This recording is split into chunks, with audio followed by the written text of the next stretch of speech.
ഇന്ന് ഞാൻ എണീറ്റത് തന്നെ അത്ര നല്ല മോർണിംഗ് ആയിട്ടല്ല കേട്ടോ. കാരണം ഇന്ന് എന്നെ ഇവിടെ ആക്കിയിട്ട് ഹസ്ബൻഡിൻ്റെ അമ്മയും തിരിച്ച് കോഴിക്കോട് പോവുകയാണ്.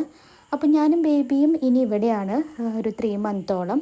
അപ്പോൾ എനിക്ക് ഹസ്ബൻഡിനെ വിട്ട് നിൽക്കാൻ വലിയ ഇഷ്ടമില്ലാത്തത് കൊണ്ടും, കാരണം ഇത്രയും കാലം എൻ്റെ ഒരു 9 മന്ത് എൻ്റെ പ്രഗ്നൻസി ജേണി മൊത്തം ഞാൻ ഹസ്ബൻഡിൻ്റെ വീട്ടിൽ തന്നെയായിരുന്നു. എന്നെ mentally and physically full support ചെയ്തിട്ടുള്ളൊരു വ്യക്തി തന്നെയാണ് ഹസ്ബൻഡ്. അത് അങ്ങനെ തന്നെയാണ് വേണ്ടത്. പക്ഷെ എല്ലാവർക്കും അങ്ങനൊരു സപ്പോർട്ട് കിട്ടണം എന്നില്ല.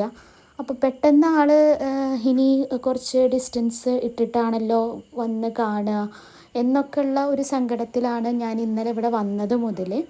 അപ്പോൾ ഹസ്ബൻഡിനാണെങ്കിലും ഞങ്ങൾ രണ്ടാളിനെയും വിട്ടു പോകുന്നതിലും വിഷമമുണ്ട്. അപ്പോൾ ഞാൻ 1 വീക്ക് കഴിഞ്ഞിട്ട് വരും എന്ന് പറഞ്ഞിട്ട് തന്നെയാണ് കേട്ടോ പോകുന്നത്.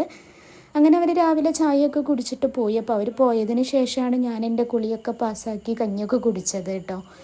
എങ്കിലും എനിക്ക് ഇന്നത്തെ ഒരു ദിവസം അത്ര നല്ല സുഖകരമായിരുന്നില്ല. ഇനി അങ്ങോട്ടുള്ള ദിവസങ്ങളൊക്കെ മനോഹരമാക്കണം.